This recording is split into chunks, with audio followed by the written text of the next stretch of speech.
मित्रांनो, अंगणवाडीच्या जत्रेला आम्ही चाललेलो आहे. अर्टिका आहे आमच्याबरोबर आणि 7 जण आहे टोटल. गणपती बाप्पा.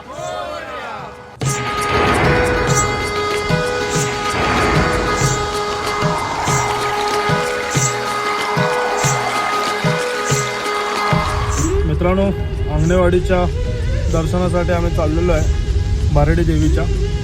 दरवर्षी 14वे वर्ष. दरवर्षी आम्ही दुपारी साधारण जातो, पण ह्या वर्षी काहीतरी वेगळं करायचं म्हणून सकाळी 4 वाजता निघतोय. आम्ही पोचलेलो आहोत. आम्ही अंगणवाडीच्या परिसरात आता. आला भराडीचा सण आला, आला भराडीचा